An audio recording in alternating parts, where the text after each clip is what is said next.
In this video, we're going to talk about partial derivatives. So, partial derivatives are used whenever you have a function that has more than one variable. So previously we've dealt with functions like this, functions like y equals or f at x equals h at t, y equals f at x, etc. Now suppose you have a function z equals f at x, y. How would you take the derivative of that? Well, there's a few different things you can do. You can do what's called a partial derivative. So you can do a partial derivative with respect to x, or you can do a partial derivative with respect to y. Okay, that's what makes it partial, is because you're not doing the entire thing. Okay, now you can do what's called a total derivative, which we'll cover in a later video, but for now we're just going to stick to the partial. And if you look at this function here, you have y equals f at x. Well, if you want to take a derivative, since it's just one since it's just one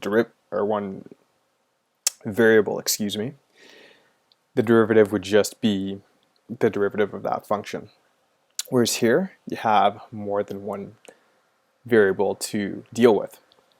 So, as I said, you can do the partial derivative with respect to x, or you can do the partial derivative with respect to y. And the way it's written is like this. So you have this little symbol here, looks kind of like a curly d or a curly lowercase d. It's called a Jacobi's delta, or more simply just called del. There are a bunch of other names for it, but more commonly Jacobi's delta or del. So you have del f by del x. That's the partial derivative with respect to x. You can also write it this way, the lowercase f and then a subscript x. Or you can even write it this way with the f prime and the x, or you can even write it this way as well.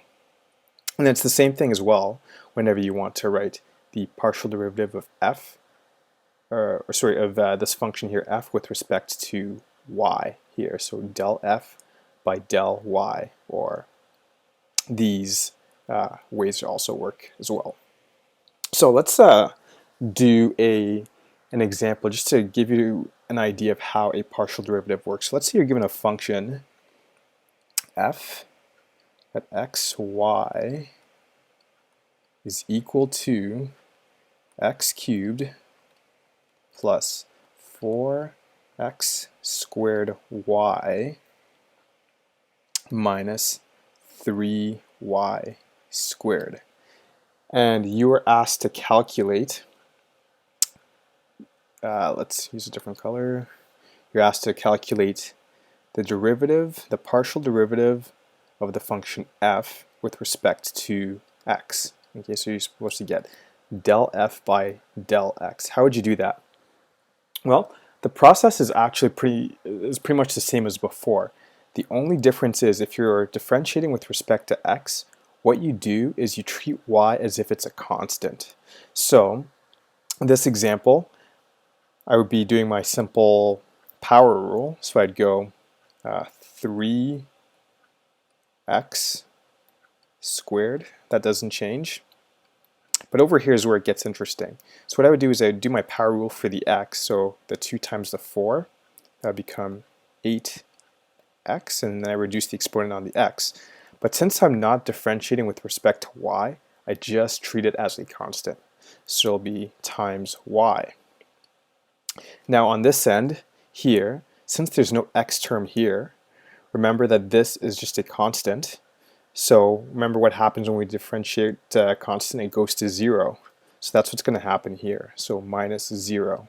So that'll give us the answer, or the function, 3x squared plus 8xy. Now let's say we're asked to find the partial derivative of f with respect to y. Okay, so del f by del y. We would do the same thing.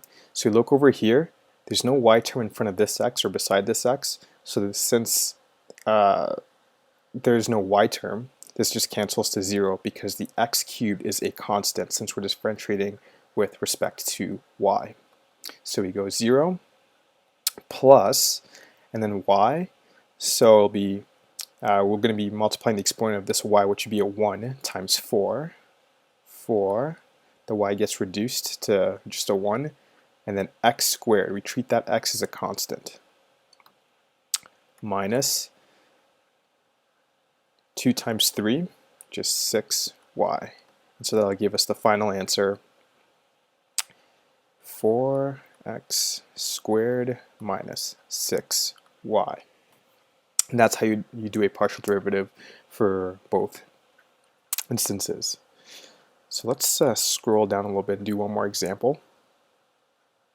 So let's say that you're given this function here. You're given this function. So let's do a trigonometric example. So f at xy is equal to sine 2x times tan y squared. And now we're supposed to find, let's say, the partial derivative of f with respect to x. Okay, so del f by del x. How do we do that? Well, if we're doing this, just remember, again, that anything that has the y in it is treated as a constant. So this tan y squared term will be a constant. Okay, so we're not going to be differentiating that. Whereas this, we're going to do a derivative of that. And as we know, the derivative of a sine function is cosine. So we're going to get cosine, or cos 2x times 2 times tan y squared. Again, the tan y squared is a constant term, so we treat it as such. And so that would just simplify to 2 cos 2x tan y squared. All right.